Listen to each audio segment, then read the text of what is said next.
This latest activity is called If It Could Talk, and I hope you'll enjoy it. It's kind of designed, some of the more bread and butter activities of taking the escalator are really about getting you, the group, talking, getting everybody sharing, opening up in a non-threatening way.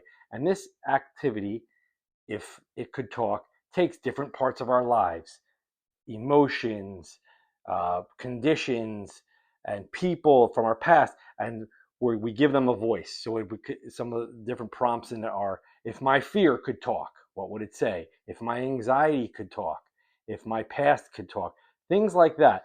So the group counselor should get everybody talking, and you can dig deeper once as people share. But then it all comes home to an actual coping skill. It's called externalizing. It's from narrative therapy. And when we externalize something, it's taking something and actually taking it outside of us, externalizing it.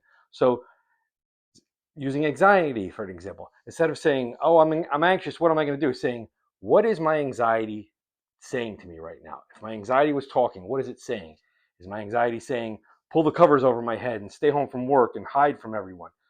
When we externalize things like that, or we could do it about our fear. What's my fear telling me to do? Or what's my cravings? My cravings are telling me to go off and spend all my money I just earned my paycheck on getting high. So we can take those voices and put them outside of ourselves. So now they're external. So when we do that, we can actually come from a standpoint of, okay, now that I've identified that voice, do I have to listen to it? What's a better voice I can listen to? Can I call someone? Can I listen to my own rational mind and think, do I have to listen to my cravings, my fear, my anxieties, all those things? So this activity it's not just about getting people to share, which if that's all it does, that's good, that's great alone. But then taking it back to this next step of using it to cope and saying, what are my voices? What do they tell me?